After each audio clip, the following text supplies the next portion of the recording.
So as of now, there are nearly 5 million cases worldwide and 325,000 deaths in the U.S. There's 1.56 million cases and 92,000 plus deaths. California, we've had nearly 82,000 cases and 3,334 deaths. In Imperial County, we are up to a confirmed total of 902 cases and 18 deaths. You are all probably aware that per the governor's stages that we are in stage 2. There were some recent changes to the parameters to use to move through stage 2, and so the counties are working on where they are in those parameters, including Imperial. We can share a bit of information with regard to that if there's time today. I have a feeling that just based on the number of questions, there may not be much time, but the bottom line is the state did make some changes and some recommendations with how to put our plan together, and we are already, as soon as we are able to meet the criteria that would allow us to move more quickly through stage 2, that will be ready to do so. One quick issue that I can address is one of you asked the question with regard to the Kawasaki's syndrome that has been seen in children and it's being studied. CDC and CDPH, the California Department of Public Health, have put out some guidance in that regard, and that was shared, and we won't really be discussing that further. I'm not a pediatrician. I don't see children. I am not aware of any cases that have yet occurred in Imperial County. None have been reported to me. Obviously, if we do hear of such cases, we will be happy to share those. Let me stop there and see if Chris Herring and Tony Rohodas were able to get on the call. Hey, Dr. Monday, this is Chris. We were able to join. Beautiful. All right, guys, so I'm going to stop. And we do have an all-star cast today. Tony Rohodas, who's with us every week, and we're happy to have him again today. But in addition, we have Paula Kreiner from our epidemiology department. And also we have Chris Herring, who is our EMS manager in normal times, but who is also managing our MOOC, which has to do with the disaster response stuff. And so Chris is the person to answer many of the questions that you have with regard to preparedness, both hospital and otherwise. And so we decided to invite him today so that he could address your questions. So before Chris gets started, Tony, would you like to make any comments, or would you like us just to go right to Chris? No, I know we got a lot to go, so let's just go right on to Chris, and I'll be available for any questions. Sounds good. All right, so Chris, why don't you take over, and thanks a lot for helping us out today. Yeah, no worries. Thank you for having me. So my name is Chris Herring. It's C-H-R-I-S. Herring is H-E-R-R-I-N-G. As Dr. Monday said, I am the Emergency Medical Services Manager for the Public Health Department. I also work on our department's preparedness and response programs. So I'll just jump right into what we saw yesterday and some of the actions that were taken yesterday to help our healthcare system. So yesterday morning, we were notified by El Centro Regional Medical Center that they had experienced a surge of COVID-positive patients in a 24-hour period. What we saw was about a 27% increase in hospitalized patients, and this was for both of our hospitals between Monday and Tuesday. As of Monday morning at about 7:30, there were 93 hospitalized COVID patients in our two hospitals. That's both Pioneers Memorial Healthcare Center and El Centro Regional Medical Center. So we received that notification, and along with that notification was El Centro Regional's notification that they were going on diversion. Diversion is not a new concept to us in the emergency medical services world. It's a fairly routine practice that occurs. And basically what it is when a hospital's emergency department starts seeing a surge, regardless of what the type of patient is, they're able to go on diversion, which basically means they're going to be, they won't be accepting ambulance patients that they normally would for a specific period of time. So what happens with diversion is, in our county, we have two hospitals, and I'll just kind of break it down north and south. So the ambulance patients from the south end, when El Centro Regional Medical Center is on diversion, would be transported to Pioneers Memorial Hospital. The other important part to know with diversion is not the closure of a hospital, so the emergency department does remain open to walk-ins. It does not limit doesn't give the hospital the ability to turn away any patients that show up at their facility. It's just a way to best manage the distribution of patients within our healthcare system. The other piece to note, if both of our hospitals are on diversion at the same time, they both are open and accepting their regular ambulance patient volume that they would be receiving. So we received that notification. We quickly reached out to the California Emergency Medical Services Authority, which is the state, as well as our regional partners, because we saw the need to start decompressing, so start moving some of these COVID positive patients out of our hospitals to free up space to, free up the capacity for additional. So what we did with the EMS authority and our regional partners, we requested an ambulance strike team, and we also reached out to the state for access to their all-access transfer center, which is specifically set up for COVID positive patients in California. So what the transfer center and the ambulance strike teams do in conjunction with the hospitals is it gives the hospitals a single point of contact to identify hospitals and facilities throughout the state that are able to accept COVID positive patients, that have the excess capacity to take on the higher acuity, the sickest of these patients. And they coordinate the receiving facility, so they find the physician at the other hospital that's going to accept them, they find the bed, and then they coordinate transportation. So the ambulance strike team arrived in the county a couple hours after we had requested it through the state. And as of this morning, we had transported approximately 40 patients from both of our facilities, out in COVID positive patients from our facilities to regional healthcare facilities across Southern California. The strike team does remain in the county. They are continuing to work with the hospitals and the all-access transfer center to continue to identify patients that may need to be transferred. They're coordinating the receiving facility for those, and they're moving those patients as appropriate throughout Southern California. One of the purposes for using the all-access transfer center is so we're not moving our issues and our patient surge from our hospitals to another single county or another single healthcare system. So this transfer center is able to distribute these patients regionally, to limit the impact on other systems surrounding us. Working through, we do continue to monitor our hospitals and work with our hospitals on a daily basis. One of the other identified areas that we've been working with the facilities as well as our state and federal partners is additional staffing for our local hospitals.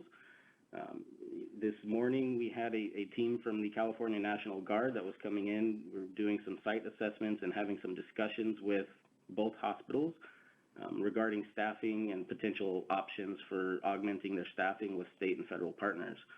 We are anticipating additional staffing to start arriving tonight and carrying through at least a 2-week deployment. This would be a federal team that's coming in to assist.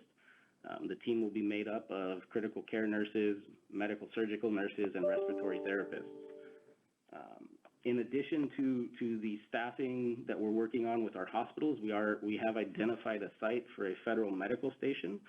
And what a federal medical station is it gets compared to a field hospital, but in reality it's for low acuity patients. So generally these are patients that are almost ready for hospital discharge. They may need some physical therapy or some other kind of, so think like a skilled nursing facility type of care for a period of a few days or weeks until they're able to go home. So we're working with the California EMS Authority as well as Cal OES and other federal partners. We've identified a location for it. We're working on securing the wraparound services for that. So basically everything you would need to go with the stuff that shows up from the state. We're also working with the state for staffing for this facility. And I will end it there. I'm sure there's going to be questions later, but that's the update from us at this point. Do we want to go into addressing specifically some of the questions, Chris, or your summary pretty much answered a lot of those? So I'll defer to you guys, however you want to manage this conference call. I don't know if you want to. So my suggestion is that you just quickly look over the question list and just confirm that you covered the topics. Perhaps the people who submitted them, if they feel their question wasn't answered, that they could resubmit the question. But let's just make sure that we covered everything that was already asked of us. I'm taking a look right now. So it looks like I covered the majority of them. Some of them, I believe, are more directed towards the recovery piece and some of those metrics. I defer to one of you for those. The other part that, and I know it comes up frequently, is the questions about the residents that live in Mexicali who are U.S. citizens or legal permanent residents that come across. I think anecdotally the hospitals don't have a lot of true data to quantify that. I think in our system it is a reality. Our community is a binational community. We have a lot of interaction, both northbound and southbound, every day in our regular lives. So I think that is impacting our system. I think it's difficult to quantify and put an actual number to, just given how our community lives. We are binational. We do have that day-to-day back and forth. Okay, so let me just quickly look. I'm going to look to see things that don't have to do specifically what Chris just spoke about. It looks like Mario Conde asked, several counties and cities in California are asking the governor to reconsider some of the restrictions established in Stage 2's readiness criteria, including the fact that there's no deaths. Obviously, at this point in time, that is no longer one of the criterion, so we don't have to worry about that anymore. And the state does plan to continue to change this as we move along. We did have a call last night, and additional discussion did take place with the state health officer and the county health officers across the state about additional things that could potentially be opened up or altered. And so we'll see what new additional guidance the state comes out with after that call. I don't see much else that had to do specifically with that. So let's stop and see if people have additional questions or need follow-up for what's already been shared. This is Alex with KYMA. Dr. Munding, the county, one of the criteria for opening back up was that the hospital would be able to handle a 35% surge in COVID cases. Is that still the case? And if so, what does that mean for us when we have our hospitals diverting patients on our day-to-day? I know we're possibly getting that medical station, but how soon would we be getting that? So with regard to the hospitals and the medical station, again, those are things that Chris Herring should be addressing, because those are things that come through EMS and through the MOAC system. But just a quick, from my perspective on your question, is that the ability to handle the surge has multiple components. Some of that would be, for example, decreasing other things that you might be doing and therefore decreasing your census so that you make more room. It can also including having the ability to send patients to other facilities. There's a plan in place, and so they have options. With regard to the field medical station, it's coming this week. The specific date depends on how fast they can get sort of the equipment and everything set up, and then the personnel going. Chris is the one who's actually the direct communication with that project, and so he's the one who would have the most current and up-to-date information. So, Chris, any additional information that you want to share about that? So in conversations with the state today, we're looking to receive the equipment and supplies, it looks like Friday morning. When it arrives, it will arrive by a contracted truck. It will be set up by a California National Guard team. I'm told they've gotten really good at setting these up across the state. They've set up 9 so far. So as far as equipment and supplies, we should see that by Friday. Staffing is going to be where we're still working with the state. So as far as an operational go live date, that part's a little up in the air.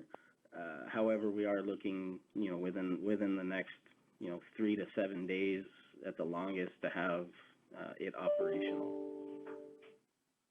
Do we have a location for it or city? So the site that's been identified is Imperial Valley College. Okay, and will it be inside?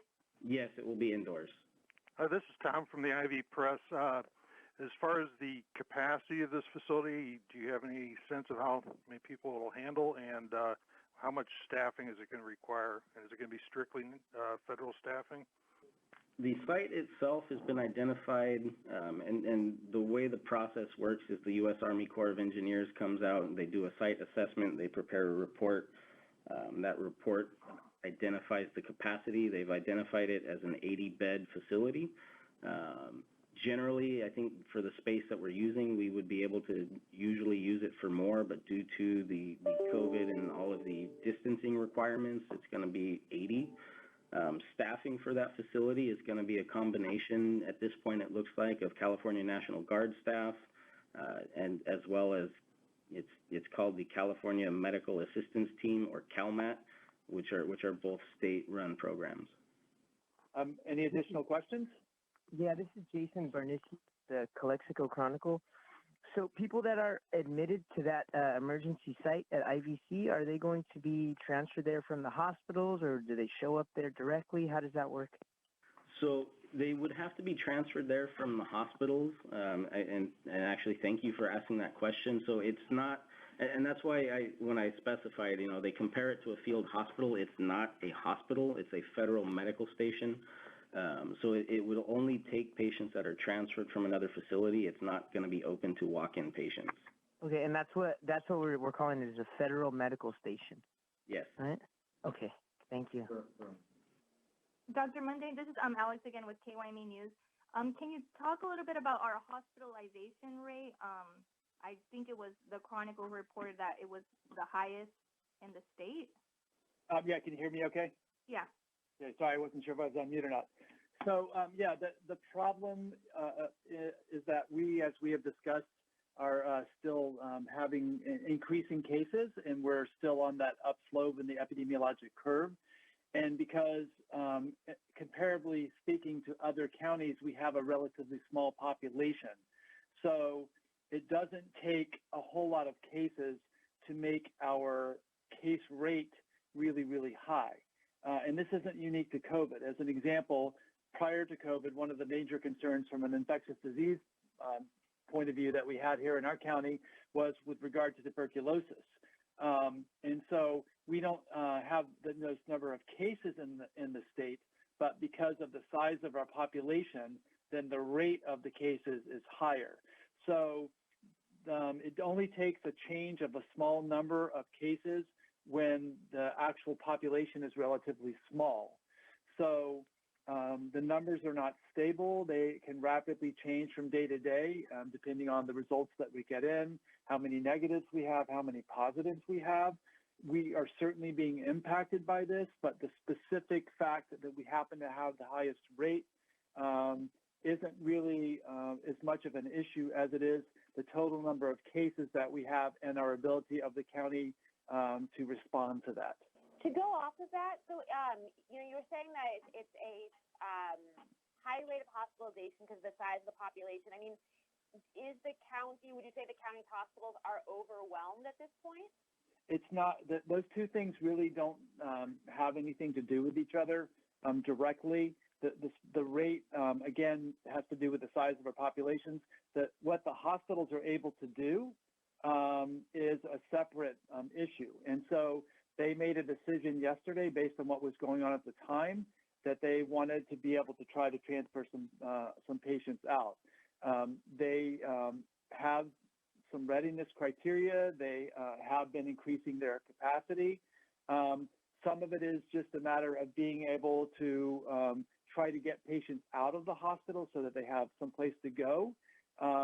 So one of the things that the federal medical station is going to help with is to allow patients who don't necessarily need much in the way of medical care, as Chris kind of already described, but who otherwise don't really have another place to go. And therefore, we're able to move them out of the hospital so that people who actually need more significant medical services there are fewer of them, and therefore the staff in the hospital are better able to attend to them.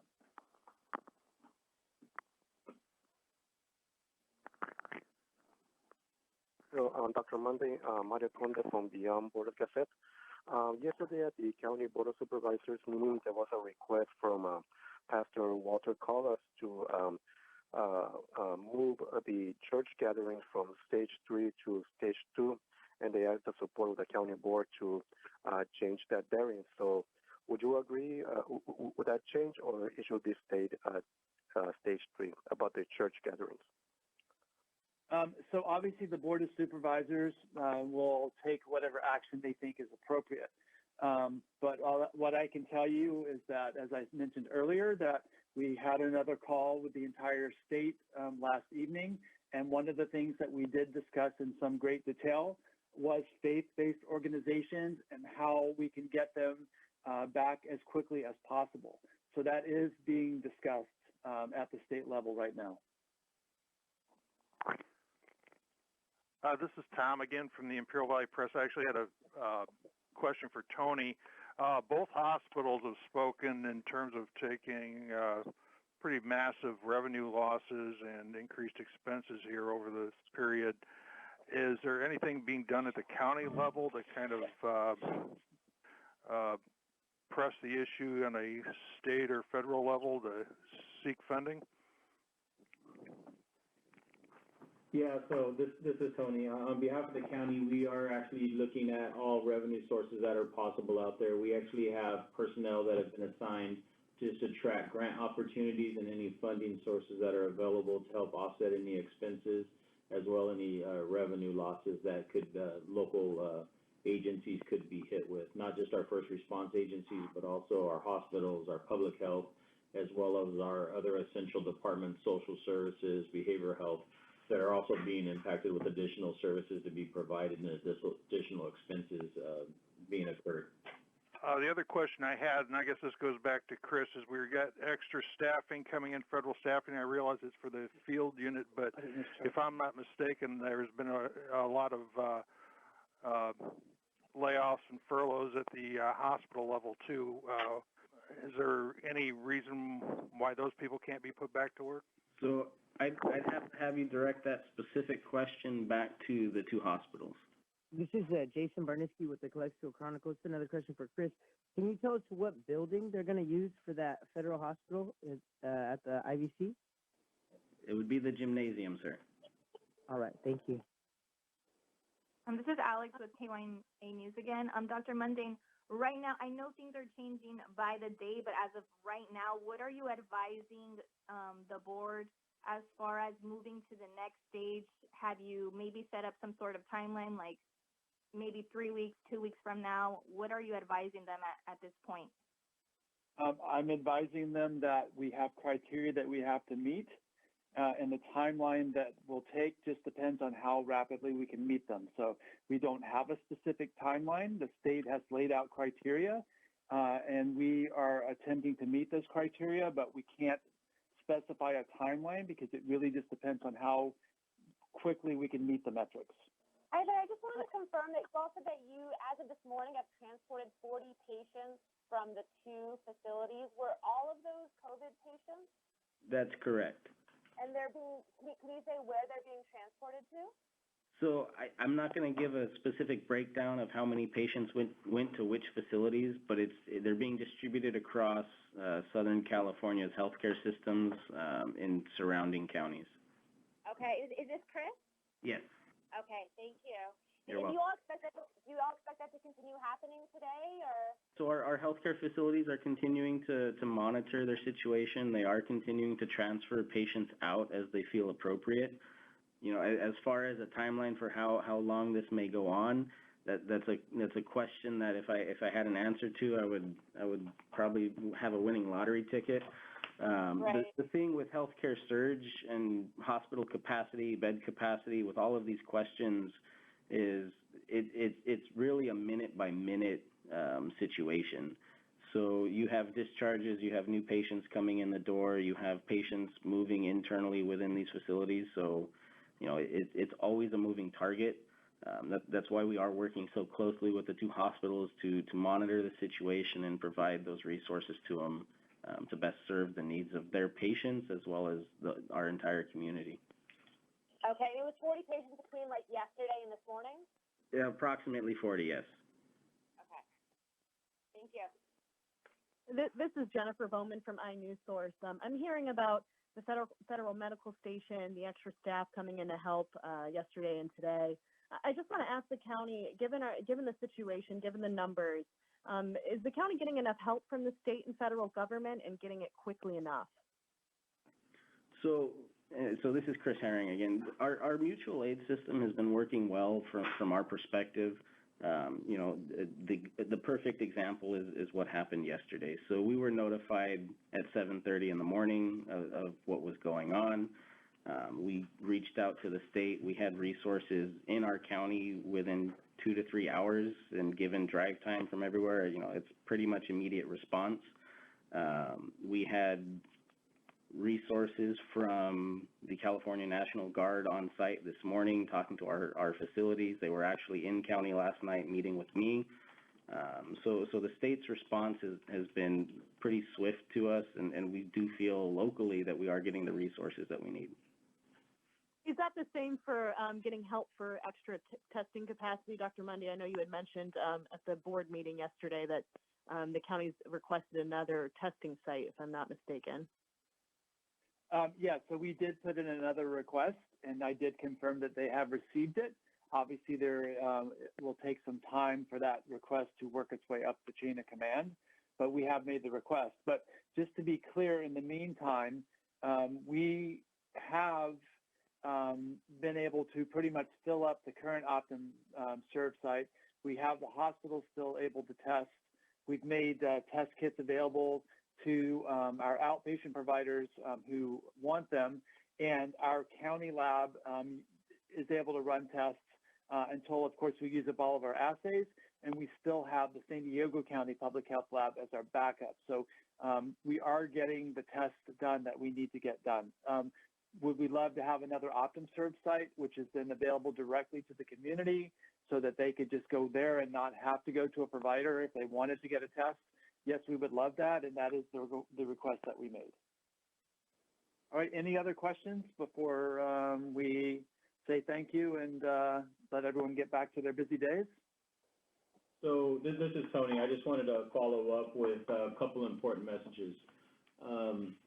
This is California. This is what we know what to do best when it comes to mutual aid resourcing and making requests and utilizing our resources, moving patients, requesting additional stuff. We do this throughout the fire season. We do this throughout other disasters. Of course, this is unique because it's probably one of the largest incidents the majority of everybody's ever run. So there's just a lot of moving targets, but California is well suited to make changes like this and keep abreast of the changes as they move forward.